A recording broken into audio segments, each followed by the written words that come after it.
தெரிவிக்கப்படுகிறது. மாண்புமிகு மக்கள் நல்வாழ்வுத்துறை அமைச்சர்கள். மாண்புமிகு பேரவைத் தலைவர் அவர்களே, டாஸ்மாகில் சென்ற ஆட்சி காலத்தில் ஊழலை குறைத்ததால் வருமானம் அதிகரித்தது என்று மாண்புமிகு அமைச்சர் குறிப்பிட்டார்.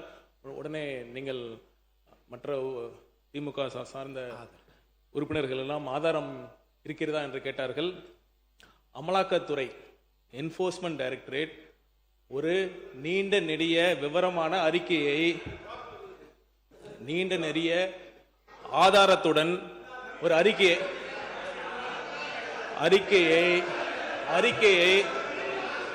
எந்தெந்த விதத்தில் யார் யார் அந்த டாஸ்மாக் துறையில் யார் யாரெல்லாம் அந்த பார்ட்டி ஃபண்ட் என்று வாங்கி இருக்கிறார்கள் என்று ஆதாரத்துடன் அமலாக்கத்துறை சென்ற ஆட்சி காலத்தில் இந்த அரசுக்கு சமர்ப்பித்தது.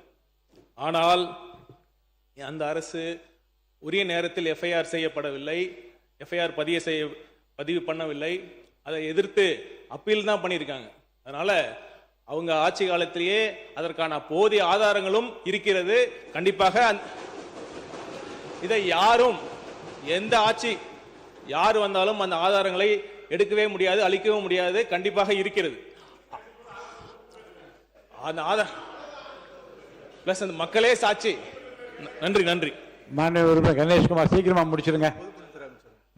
மாண்புமிகு பேரவைத் தலைவர்களே, நான் இன்னும் பேசவே ஆரம்பிக்கல. மானிய கோரிக்கை உள்ளே நான் போல இன்னும் இல்ல. மாண்புமிகு பேரவைத் தலைவர்களே, ஆதாரம் கேட்கிறாங்க. இது எல்லோருக்கும் தெரிஞ்சதுதான். மது விலக்கு கொள்கைங்கிறது எங்களுடைய கொள்கை, போதையில்லா தமிழகம் எங்களுடைய கொள்கை.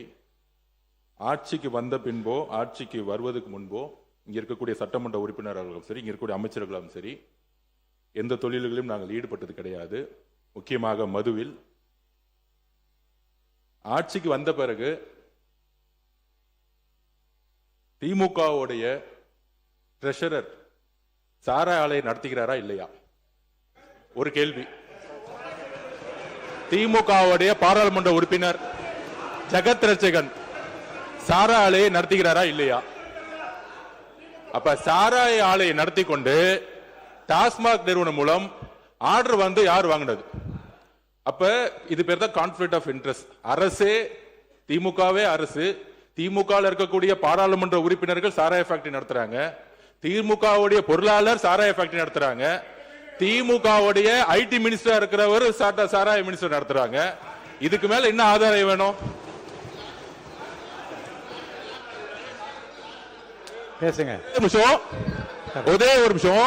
மாண்புமிகு உறுப்பினர் லாட்டரிங்கிறாங்க. உதயநிதி அவர்கள் சொல்லணும், ஏன் 900 கோடி ரூபாய் லாட்டரி நிறுவனம் வாங்கினாங்க திமுக? பதில் சொல்லட்டும். பதில் சொல்லுங்க. தைரியம்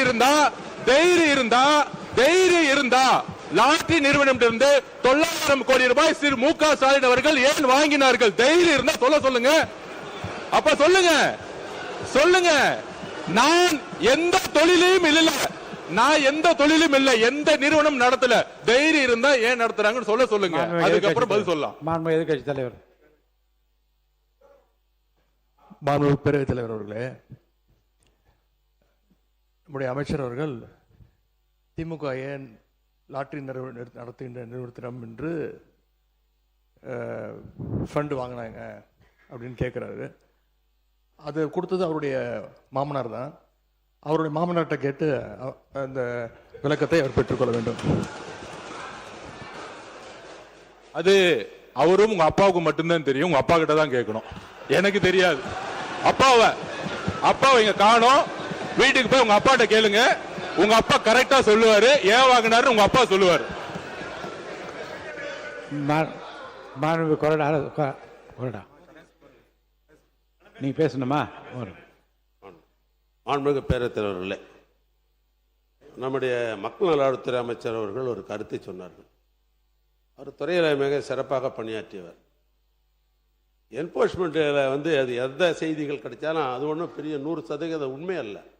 என்போர்ஸ்மெண்ட் ஒரு வகையான போலீஸ் தான். அது ஒரு வழக்குகள் ஒரு துறை சார்பாக வழக்கு தொடுத்து நீதிமன்றத்தில் இருக்குது. நீதிமன்றத்தில் இருக்கிற வழக்கை பொறுத்த அளவுக்கு அது எந்த சைடாக இருந்தாலும் அது பொருள் கொடுத்து சட்டமன்றத்தில் விவாதிக்கக்கூடாது என்பதே ஏற்கனவே விதி. அது உங்களுக்கே தெரியும். எந்த நிகழ்வாக இருந்தாலும் நீதிமன்றத்தில் இருந்தால் விவாதிக்க முடியாதுங்க. ஒரு நிமிஷம் எப்பொழுதும். ஒரு விளக்கம் மட்டும் சொல்றேன். இந்த பொருள் தொடர்பாக வழக்காடு மன்றத்தில் வழக்கு நிலுவையில் உள்ளதுன்னு அதோடு நிறுத்திக்கலாம். வழக்குகளுக்குள்ளே போய் அதை பற்றி விவாதிப்பதும் அதை பற்றி கருத்து சொல்வதும் தான் தவறே தவிர இந்த தேதியில் இந்த பொருள் பற்றி ஒரு வழக்கு தொடரப்பட்டிருக்கு சொல்ல தவறில்லை. அவர் என்ன சொல்றாரு, என்ஃபோர்ஸ்மெண்ட் டைரக்டரேட்டு ஒரு இன்ஃபர்மேஷன் கொடுத்துருக்காங்கன்னு சொல்றாரு. இன்ஃபர்மேஷன் கொடுத்துருக்காங்களா இல்லையான்றது ஒரு ஃபேக்ட், அது எல்லாருக்கும் தெரிஞ்சது. அதில் ஒன்றும் அதுக்கான ஆதாரம் உங்களுக்கு தேவையில்லை. அதுவே வழக்காடு மன்றம் இருந்து அதுக்குள்ளே போய் சொன்னாதான் தவறு இல்லைங்க. பெண்டிங் பிஃபோர் த கோர்ட் அதில் நீங்கள் இல்லைங்க, ஒரு வழக்கு பதிவு இந்த பொருள் குறித்து ஒரு வழக்கு பதிவு செய்யப்பட்டிருக்கிறதுன்னு சொல்ல தப்பு இல்லை. ஆனால் வழக்கு விவரங்களுக்கு அதை பற்றி விவாதிப்பதும் கருத்து சொல்வதும் தவறு. என்போர்ஸ்மெண்ட் சார்பாக ஒரு வழக்கு இருக்கிறது என்று அவர் சொல்லியிருந்தா அதை பற்றி நான் முறையிட மாட்டேன். அதுல ஆதாரம் இருக்கிறது, என்போர்ஸ்மெண்ட்ல ஆதாரம் இருக்கிறது என்ற ஒரு வார்த்தையை பயன்படுத்தல் தான் நாங்கள் வரேன். அதனால பொதுவாகவே வழக்கு மன்றத்தில் இருப்பது நாம் எப்பொழுதும் இங்கே விவாதிப்பதில்லை. ஒன்று.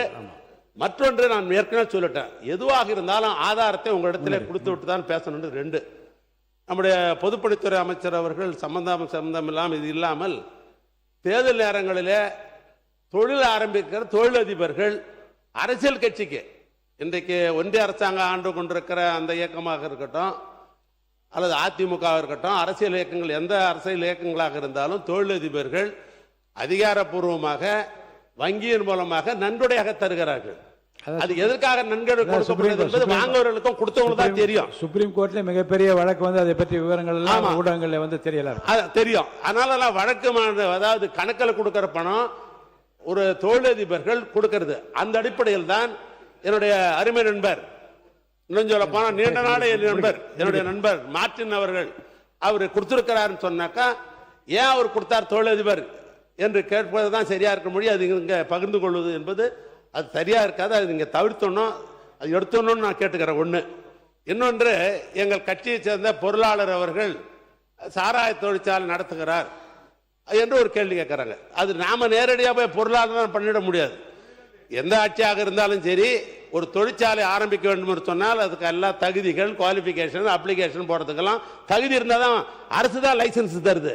அதனால அது முறையாக அவங்க ஏற்க போட்டிருப்பாங்க. தொழில் என்ற அடிப்படையில் ஆரம்பிப்பாங்களே ஒழிய அது திமுக பொருள் ஆரம்பிக்கலாமா அப்படிலாம் பேசுவதற்கு வாய்ப்பு இல்லை. அது தவறு. மாநில உறுப்பினர் தரேன் வாய்ப்பு தரேன் இருங்க. பேரவைத் தலைவர் அவர்களே, அவர் ஏற்கனவே உயர்கல்வித்துறை அமைச்சர் பேசுகிற போது அவையில் இல்லாதவர்களை பற்றி பேச வேண்டாம் என்று காலையிலே சொன்னார்கள். இப்போது முன்னாள் முதலமைச்சர் அவர்களை பற்றி நேரம் அப்பாவை கேளுங்க, மாமாவை கேளுங்கலாம், எல்லாம் அவை குறிப்பிலேருந்து எடுங்க அப்படிலாம் கேட்கறது. அவை குறிப்பிலேருந்து எடுங்க. நீங்க பேசுங்க.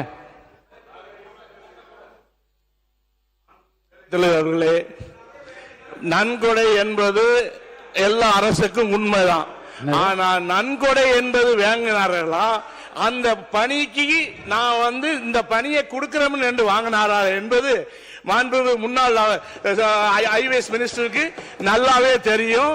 எந்த பணிக்கு என்னென்ன பண்ணாங்கிறது அவருக்கே தெரியும். அதனால ஆதாரம் இருக்கு என்ற எதிர்கட்சி தலைவரே ஆதாரம். ஏன் நேர்ல ஆதாரம் எந்த சொன்னது உண்மை இருக்கு என்று சொல்லுவது நியாயம் இல்லை, சட்டத்துக்கு புறம்பானது. உட்காருங்க.